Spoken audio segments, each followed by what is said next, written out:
जय हिंद जय भारत दोस्तों। कैसे हैं आप लोग? आई होप आप बहुत बढ़िया होंगे। तो जैसे कि कल मैंने कल की वीडियो में आप लोगों को बताया था कि हम लोग जो बात कर रहे थे पटवारी एग्जाम को लेकर, तो आज से हम लोग क्लास शुरू कर रहे हैं और ये क्लासेस रेगुलर रहेंगी और 1 से 2 दिन के बाद इसका एक टाइमिंग मैं फिक्स कर दूंगा। तो वो फिक्स टाइमिंग पर ही क्लासेस होंगी और आप जरूर इस चैनल को ज्वाइन करें और उन जरूरतमंद बच्चों को जरूर शेयर करें और उनको सब्सक्राइब करने के लिए कहें, जिससे कि आपको जो है नोटिफिकेशन ऑन टाइम मिलता रहे और कोई भी क्लास मिस ना हो। तो आज हम स्टार्ट करते हैं पहली क्लास।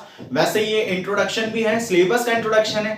कल जो था हमारा वीडियो वो किसको लेकर था? क्लास यानी जो चैनल था उसको लेकर इंट्रोडक्शन था। लेकिन आज जो है वो हमारा क्या है दोस्तों? आज हमारा जो है सिलेबस इंट्रोडक्शन है कि पटवारी में मार्क्स कितने हैं। पूरा एक डिटेल्ड वीडियो है ये, तो इसको ध्यान से जरूर देखिएगा, ठीक है? तो आइए हम शुरू करते हैं बिना वक्त गवाए। तो चलिए शुरू करते हैं। देखिए, मैंने जैसे आप लोगों को लिखा हुआ है सिलेबस पटवारी। अब ये सिलेबस जो है ये किसका है? स्पेशली पटवारी का है। तो उसमें कितने मार्क्स की इंग्लिश है? 25 मार्क्स की इंग्लिश है। और टोटल नंबर ऑफ क्वेश्चंस भी कितने होंगे? 25 मार्क्स के होंगे। यानी कुल प्रश्न 25 होंगे और अंक भी उनके कितने होंगे? 25 होंगे। यानी एक प्रश्न 1 नंबर का होगा। ये चीज क्लियर है? यानी कुल प्रश्न होंगे 25। चलिए देखते हैं आगे। मैंने आप लोगों को यहां पर सेक्शन 3 सेक्शन में डिवाइड करके रखा हुआ है। अब आप देखिए, पहला सेक्शन कौन सा है दोस्त? तो पहला है हमारा ग्रामर। दूसरा मैंने आपको यहां पर बताया हुआ है वोकैब। और तीसरा जो हम लोग यहां पर बात करेंगे रीडिंग कॉम्प्रहेंशन। ये क्या है सब हम जानते हैं। तो जैसे मैंने आप लोगों को कल बताया था कि ग्रामर एक बहुत बड़ा पार्ट है और बच्चों को ग्रामर ही नहीं आती यानी इंग्लिश ही नहीं आती तो ग्रामर वगैरह कैसे पता चलेगा। तो आइए देखते हैं। सबसे पहला भाग जो है यानी सबसे पहला सेक्शन जो है हमारा वो किसको लेकर है दोस्तों? तो वो है हमारा ग्रामर को लेकर। तो ग्रामर में कौन कौन से टॉपिक हैं जो इंग्लिश में आते हैं, जो पूछे जाएंगे, उनकी स्ट्रेटेजीज वगैरह हम सब देखेंगे। लेकिन आज हम सिलेबस को डिस्कस कर रहे हैं। तो देखते हैं हमारा जो ग्रामर सेक्शन में सबसे पहला जो है दोस्तों वो हमारा कौन सा है? सेंटेंस है। सबसे पहला कौन सा है दोस्तों? सेंटेंस।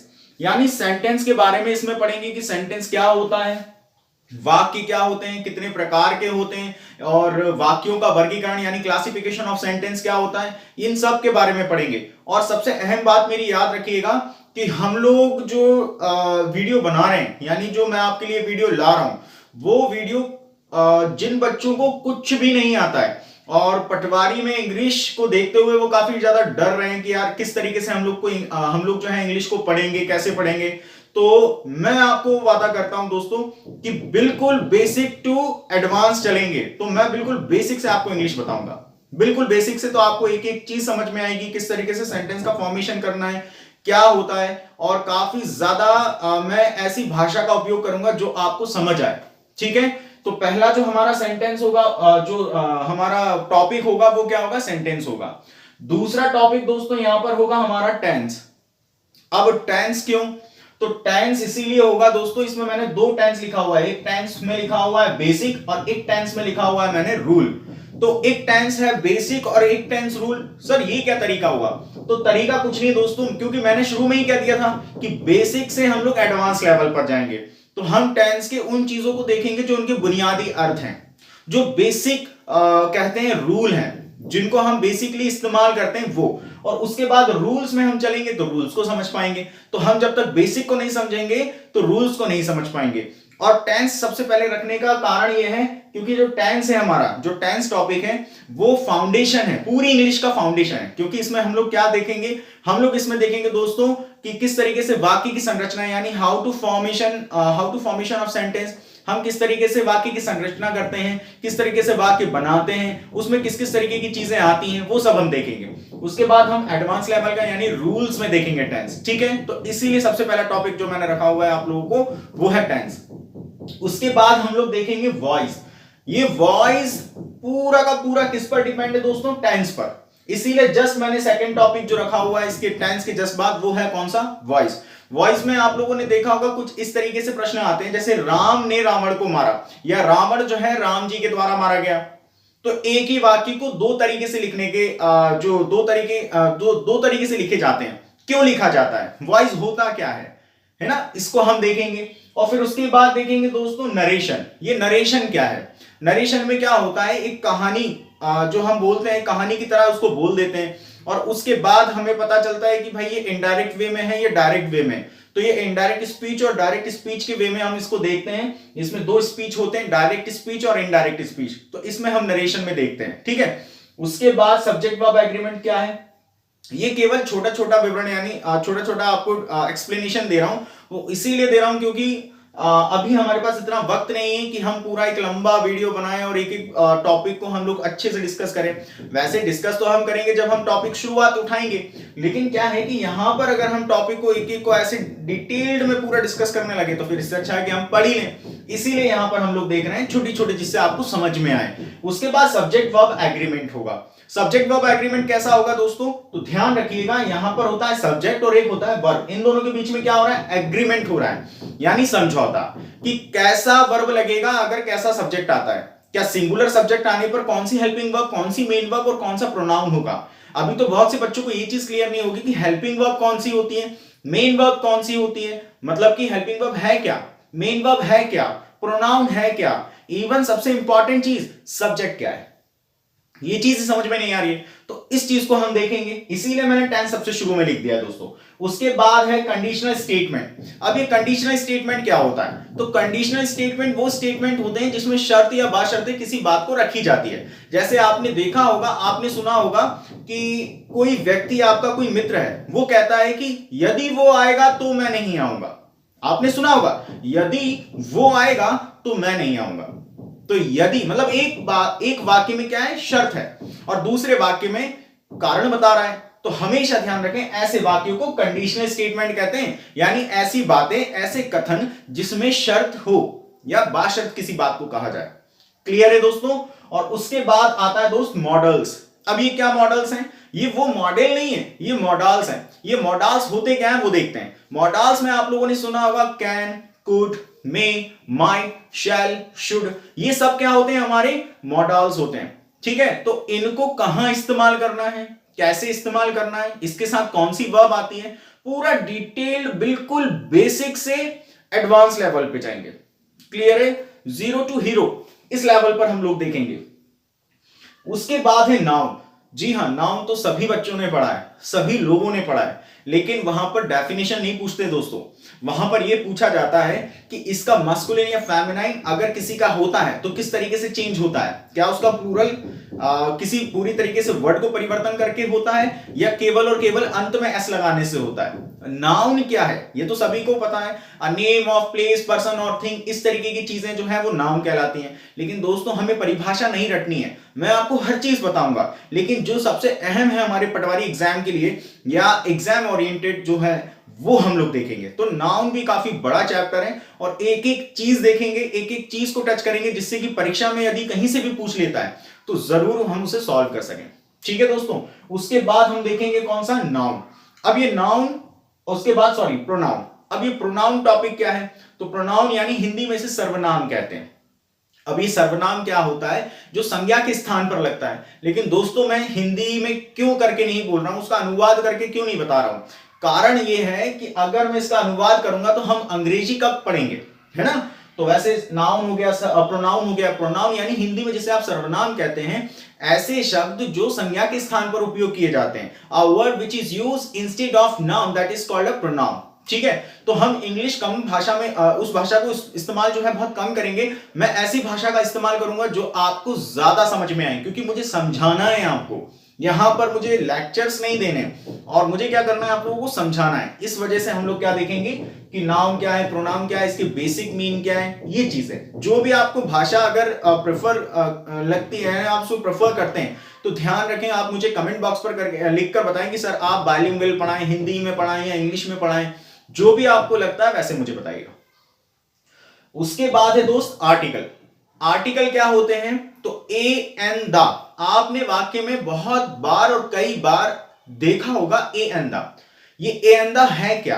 आर्टिकल है दोस्त, लेकिन कहां कहां इस्तेमाल होता है इन्हें हम देखेंगे। ठीक है, उसके बाद है दोस्तों एडजेक्टिव। ये एडजेक्टिव क्या होते हैं? तो एडजेक्टिव को हिंदी में विशेषण कहते हैं, लेकिन ये विशेषण करते क्या है? तो क्या करते हैं, ये किसी भी नाउन की परिभाषा विशेषता बताते हैं। अब नाउन की विशेषता कैसे बताते हैं? तो नाउन क्या है, एक मान लीजिए एक लड़का है, मान लीजिए एक लड़का है, जैसे राम एक लड़का है, लेकिन केवल और केवल ये पता चल रहा है कि राम एक लड़का है, लेकिन राम कैसा है, उसका कद क्या है, उसका रंग क्या है, उसका व्यवहार कैसा है, इसके बारे में हमें उसे पता नहीं चल पा रहा है। ये सब चीज पता करने के लिए हमें एक वर्ड होता है एडजेक्टिव, यानी विशेषण, यानी जिससे उसकी विशेषता पता चलती है, यानी गुण या अवगुण के बारे में पता चलता है, उन्हें हम एडजेक्टिव कहते हैं। जैसे राम लड़का तो है, लेकिन राम अच्छा लड़का है, तो लड़का कैसा है दोस्तों? अच्छा। तो ये अच्छा जो हो गया वो एडजेक्टिव हो गया। इस तरीके से बहुत ज्यादा इनमें बहुत सारी चीजें हैं, वो हम पढ़ेंगे। उसके बाद होता है दोस्तों एडवर्ब। ये एडवर्ब क्या है? तो एडवर्ब वो होता है जो क्रिया के बारे में बताता है। जैसे कोई व्यक्ति कार्य तो करता है, जैसे मैं कहता हूं राम कार्य करता है या राम कोई काम करता है, ठीक है। अब वो काम कैसा करता है? मेहनत से करता है। तो ये किसके बारे में बता रहा है? काम के बारे में बता रहा है, ठीक है। ये नहीं बता रहे कि राम मेहनती है, यानी राम मेहनती नहीं है, हम इसके बारे में, राम के बारे में नहीं बता रहे हैं। हम बता रहे हैं राम कार्य तो करता है, लेकिन कैसा करता है? मेहनत से काम करता है। बात समझ में आ रही है? तो उसे एडवर्ब कहते हैं। ये भी मैं आपको डिटेल में बताऊंगा। उसके बाद चलें दोस्तों प्रीपोजिशन। अब ये प्रीपोजिशन क्या होते हैं? ऐसे वर्ड जो कि क्या बताते हैं? एक नाउन की दूसरे नाउन से क्या बताते हैं? संबंध बताते हैं। नहीं आया सर, हमें समझ में नहीं आ रहा है, तो समझते हैं क्या है दोस्तों। प्रीपोजिशन का मतलब होता है, जैसे कि ये हाथ में रखा हुआ है मार्कर, तो ये एक नाउन हो गया, ये एक वस्तु हो गई और ये एक वस्तु हो गई, ये इसके ऊपर रखी हुई है। तो किसका इस्तेमाल कर रहा हूं मैं? कि marker is on the hand. ये ऑन शब्द जो है ना दोस्तों, ये प्रीपोजिशन है। आपने सुना होगा of, from, O double F वाला ऑफ, विथ इन, विथआउट, ये सब at, in, into, on, upon, over, onto, ये सब क्या है? प्रीपोजिशंस हैं। और इनको काफी ज्यादा मजेदार तरीके से हम लोग पढ़ेंगे। उसके बाद हमारा टॉपिक है दोस्तों कंजंक्शन। ये लास्ट टॉपिक है हमारा कंजंक्शन। और ये कंजंक्शन टॉपिक में क्या है दोस्तों? तो कंजंक्शन टॉपिक में ध्यान रखिएगा, सपोज कीजिए मैं आपको एक उदाहरण दे रहा हूं, उसको समझना, ठीक है। आप लोगों ने देखा ही होगा, जंक्शन नाम सुना है दोस्तों आपने? जंक्शन, जैसे इटारसी जंक्शन है, तो यहां पर बहुत सारे तरीके, मतलब एक सेंटर में जंक्शन हो गया। मान लीजिए इटारसी जंक्शन है, यहां से भी रेल्स आती हैं, यहां से भी आती हैं, यहां से भी आ रही हैं, यहां से भी आ रही है, लेकिन एक पॉइंट पर मिल जाती है, एक पॉइंट पर मिल जाती हैं। तो ये हो गया जंक्शन, ठीक है। यानी बहुत सारे ट्रैक्स मिलकर एक पॉइंट पर मिल रहे हैं, वो इंटारसी जंक्शन है, यानी जंक्शन। तो कंजंक्शन एक ऐसा शब्द है इंग्लिश में जो दो अलग अलग वाक्यों को जोड़ने का काम करता है, ठीक है। दो अलग अलग कामों को क्या करता है? वाक्यों को जोड़ने का काम करता है, उसे हम कंजंक्शन कहते हैं, ठीक है। इनके बारे में भी हम डिटेल में बात करेंगे। तो ये कुछ हमारे टॉपिक हैं जो हम लोग पढ़ेंगे, पूरा सिलेबस कंप्लीट करेंगे। और प्लीज ये मत सोचिएगा कि कब होगा, कैसे होगा। होगा दोस्त, और पटवारी के पहले होगा और बहुत अच्छे तरीके से होगा, ठीक है। उसके बाद सेकंड सेक्शन आता है हमारा, यानी सेकंड पोर्शन आता है, वो होता है वोकैब। वोकैब का मतलब होता है शब्दकोश। अब इसमें प्रश्न कैसे कैसे पूछे जाते हैं? तो एक तो होता है हमारा एंटोनिम्स। अब ये एंटोनिम्स होते क्या हैं? तो एंटोनिम्स का मतलब होता है विलोम शब्द। सेकंड पूछा जाता है सिनोनिम्स, यानी एक शब्द दे दिया और उसका पर्यायवाची पूछ लिया, तो ये पर्यायवाची शब्द होते हैं। अब एक पोर्शन होता है जिसमें बोलते हैं वोकैब में है वन वर्ड सब्स्टिट्यूशन, यानी ऐसे शब्द जो कि क्या है कि एक शब्द को बताते हो, उसे हम बोलते हैं समानार्थी शब्द। जैसे कि आप लोगों ने देखा होगा, यानी एक शब्द अनेक शब्दों का एक शब्द, ठीक है। अब इसको कैसे देखते हैं? देखिए दोस्तों, जैसे कि एक वर्ड है, मैं बताता हूं, जो ईश्वर पर आस्था रखता हो उसे आस्तिक कहते हैं, जो ईश्वर पर आस्था ना रखता हो उसे नास्तिक कहते हैं। इसी तरीके से अंग्रेजी में भी बहुत सारे ऐसे शब्द हैं जो एक लाइन में होंगे और फिर उनका एक शब्द आपको बताना है, ठीक है। और उसके बाद इडियम्स और फ्रेजेस, यानी मुहावरे, ये मुहावरे होते हैं और ये मुहावरों को आपको बताना पड़ता है कि इसका अर्थ क्या है। तो ये हो गया हमारा वोकैब पोर्शन। और तीसरा दोस्तों जो हम बात करेंगे, रीडिंग कॉम्प्रहेंशन। रीडिंग कॉम्प्रहेंशन का मतलब क्या होता है? एक कहानी दे दी जाती है, इसको दो तरीके से पूछा जाता है। एक तो पैसेज फॉर्म में। अब ये पैसेज क्या होता है कि एक बहुत अच्छी सी कहानी दे दी, उसको आप इंग्लिश में पढ़ें और समझें। उससे संबंधित 4 से 5 प्रश्न आपको लिख दिए जाते हैं और वो 4 से 5 प्रश्न हैं जो आप इसी पैसेज से रिलेटेड होते हैं, उसी से संबंधित होते हैं और आपको वो चीज बतानी होती है। ठीक है दोस्तों, और एक होता है क्लॉज टेस्ट। सर ये क्लॉज टेस्ट क्या है? तो देखिएगा कभी भी एक ऐसा क्लॉज होता है जिसमें क्या होता है कि वहां पर नंबरिंग होती है। जैसे यहां पर कुछ लिखा हुआ है और यहां पर आपको फिलअप दे दिया, फिर उसके बाद लिखा हुआ है, फिर यहां आपको फिलअप दे दिया, फिर कुछ लिखा हुआ है, यहां आपको फिलअप दे दिया। ठीक है, इस तरीके से आपको लिख लिख कर यहां पर फिलअप्स दे देते हैं। फिलअप का मतलब खाली स्थान। अब ये लिखा तो है यहां पर, लेकिन ये पूछते हैं कि एक नंबर पर क्या आएगा। प्रश्न इस तरीके से भी पूछे जाते हैं और उसके ऑप्शंस यहां होते हैं, जैसे कि क्वेश्चन नंबर 1 का ऑप्शन ए, बी, सी और डी। अब जो ये एक की जगह पर जो खाली जगह है, आप पूरे सेंटेंस को पढ़ें, पूरे वाक्य को पढ़ें, पूरे पैसेज को पढ़ें और समझें कि इसमें से ए सही है या बी सही है, सी है, डी। ठीक है, तो इस तरीके से आपको भरना है, इसको क्लॉज टेस्ट कहा जाता है। ठीक है दोस्तों, तो ये हम लोगों ने क्या देखा है, सिलेबस के बारे में डिस्कस किया और इस चीज को समझा कि सिलेबस में हमारे क्या क्या आएगा। इस चीज को जरूर पहले लिख लेना। ये इंट्रोडक्शन तो हुआ ही हुआ सिलेबस का। आज हम शुरू करने वाले हैं दोस्तों, नया टॉपिक है, वो है सेंटेंस। ठीक है दोस्तों, तो चलिए शुरू करते हैं।